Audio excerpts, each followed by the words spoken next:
I turned 18 on a cold, rainy Tuesday.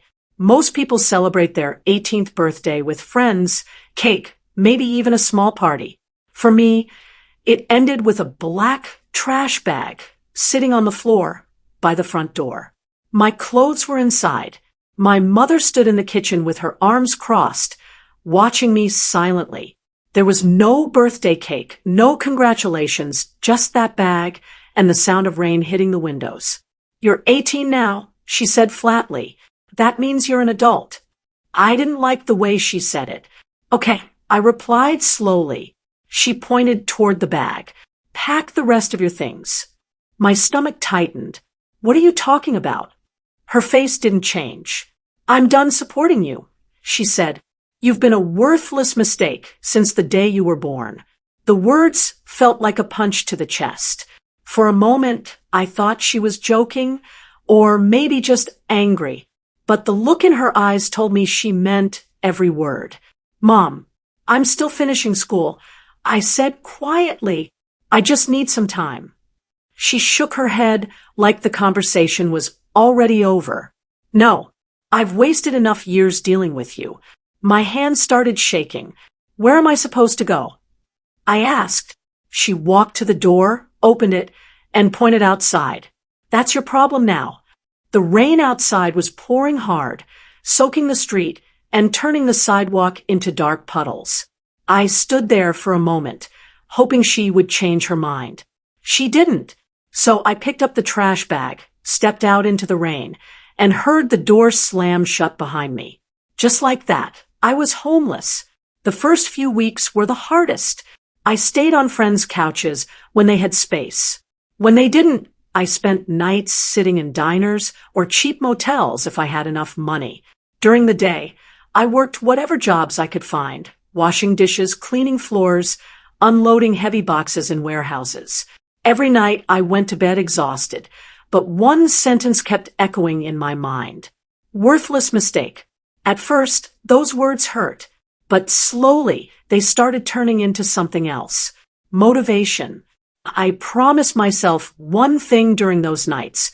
One day I would prove her wrong. So I worked harder than anyone around me.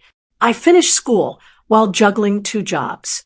I started learning new skills online, staying up late after work to study.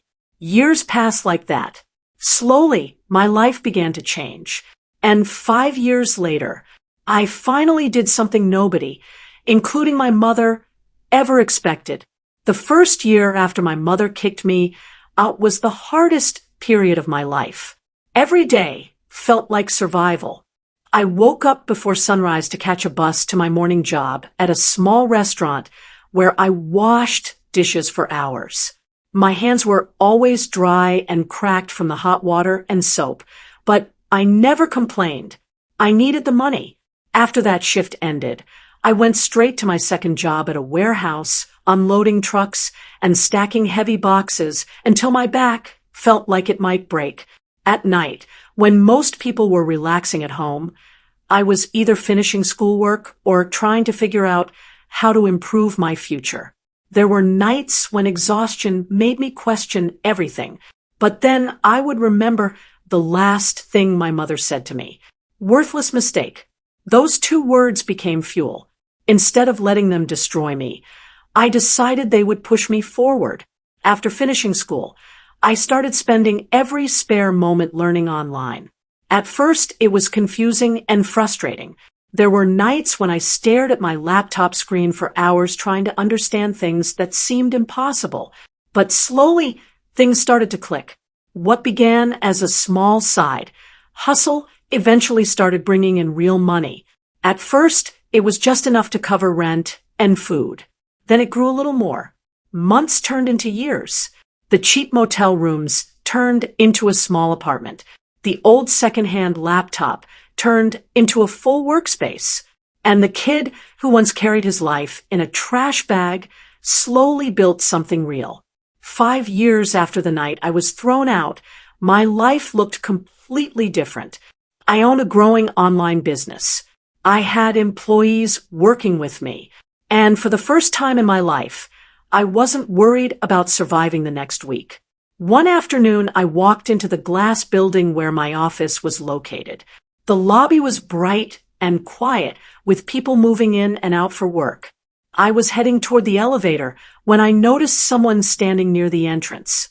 At first, I didn't recognize her.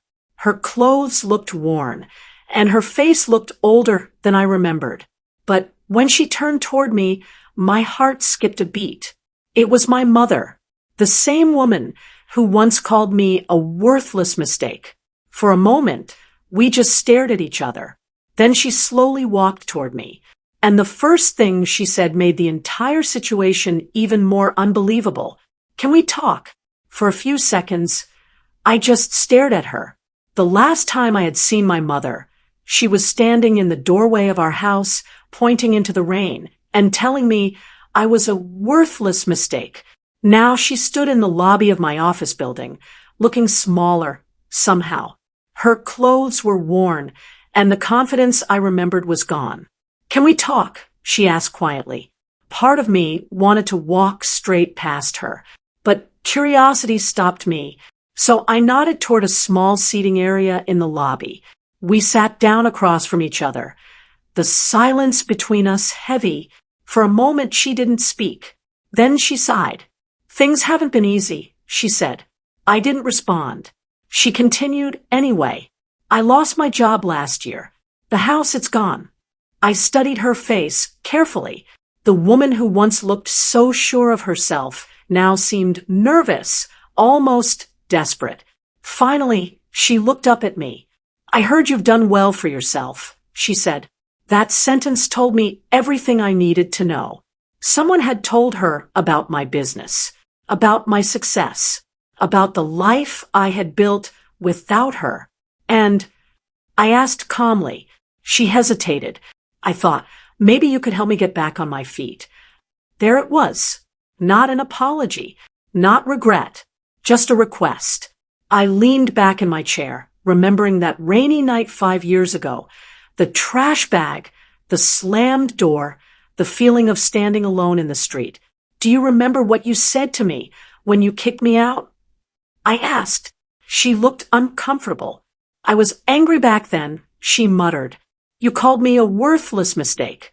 Her eyes dropped to the floor. I didn't mean it like that. But we both knew she had. For years those words had echoed in my head while I worked 2 jobs, studied late at night, and struggled just to survive. They were the reason I kept going when everything felt impossible. The reason I refused to give up. I took a slow breath. "You know something?" I said. She looked up. "You were wrong about one thing." Her eyebrows furrowed. "What?" I wasn't a mistake. The silence between us stretched for several seconds. Then I reached into my wallet and pulled out a small business card. I placed it on the table in front of her. It had the name of a local employment center printed on it. "They help people find jobs," I said calmly. She stared at the card. "You're not going to help me?" she asked quietly. I stood up. "I already did."